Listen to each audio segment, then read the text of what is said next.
تو جب Saint Augustine نے عیسائیت قبول کر لی تھی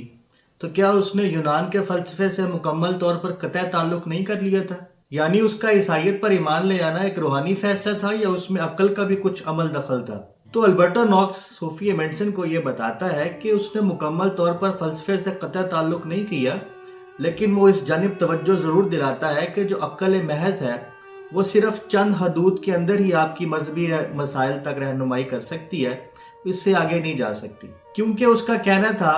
کہ عیسائیت ایک الوہی راز ہے جسے ایمان کے ذریعے ہی جو ہے وہ حاصل کیا جا سکتا ہے، کیونکہ جب تک اس نے عیسائیت اختیار نہیں کی تھی تب تک وہ اپنے باطن میں وہ سکون محسوس نہیں کرتا تھا۔ اس لیے اس نے کہا کہ جب تک جو انسان کا دل ہے وہ خدا کی ذات پر ٹکتا نہیں ہے تو اسے تب تک سکون نہیں آ سکتا۔ اس لیے اس نے لکھا ہے کہ میری سمجھ میں آج تک یہ نہیں آیا کہ افلاطون کا عیسائیت کے خیالات سے کیا میل جول ہو سکتا ہے۔ تو اس پر صوفی ایمنڈسن جو ہے وہ یہ سوال اٹھاتی ہے کہ اگر آپ کا یہ تصور ہے تو اس پر جو افلاطون نے تھیوریز آف آئیڈیاز دیا تھا، یہ نظریہ امثال دیا تھا، اس کے بارے میں آپ کا کیا خیال ہے؟ تو سینٹ اگسٹائن کا خیال یہ تھا کہ خدا نے یہ دنیا جو ہے وہ بالکل عدم سے تخلیق کی ہے، اور اس کا یہ وہی دعویٰ ہے جو انجیل میں ہوا کرتا تھا، اور یونانیوں کی بھی یہی ترجیح تھی کہ جو یہ دنیا ہے یہ شروع سے ہی موجود ہے اور آج تک چلتی چلی آ رہی ہے۔ لیکن سینٹ اگسٹائن کا یہ عقیدہ تھا کہ جو دنیا ہے اس کا جو آئیڈیا ہے یا اس کی جو فارم ہے وہ پہلے سے خدا کے ذہن میں موجود تھی۔ تو اس نظریے کے تحت وہ افلاطون کے تھیوریز آف آئیڈیاز کے ساتھ ایک مماثلت قائم کرتا ہے اور افلاطون کے فلسفے کا جو ہے وہ تحفظ کرتا ہے۔ تو اس سے یہ ظاہر ہوتا ہے کہ نہ صرف سینٹ اگسٹائن بلکہ کلیسا کے جتنے بھی سینٹ تھے یا فلاسفر تھے یا پادری تھے، سب نے کس حد تک یونانیت اور یہودی تصورات میں یگانگت پیدا کرنے کے لیے زمین اور آسمان ایک کر دیے، حالانکہ یہ دونوں دو مختلف ثقافتیں ہیں۔ تو اسی طرح سینٹ اگسٹائن جو ہے تصور شر یعنی پرابلم آف ایول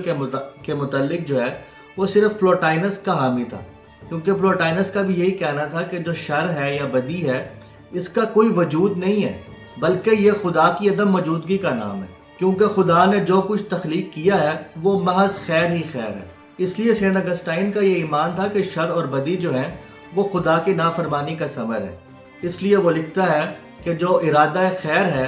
وہ خدائی فعل ہے اور جو ارادہ بدی ہے وہ خدائی فعل کی نافرمانی ہے۔ تو صوفی ایمنڈسن یہاں پہ یہ سوال اٹھاتی ہے، تو کیا آپ کے نزدیک واقعی انسان کے وجود میں کوئی الوہی نور ہے یا روح ہے، یعنی ڈیوائن سول ہے یا نہیں ہے؟ تو اس کے جواب میں سینٹ اگسٹائن ہاں میں بھی جواب دیتا ہے اور نہ میں بھی، کیونکہ سینٹ اگسٹائن کہتا ہے کہ انسان اور خدا کے درمیان ایک لمبا فاصلہ ہے جسے وہ کبھی عبور نہیں کیا جا سکتا۔ اس تصور میں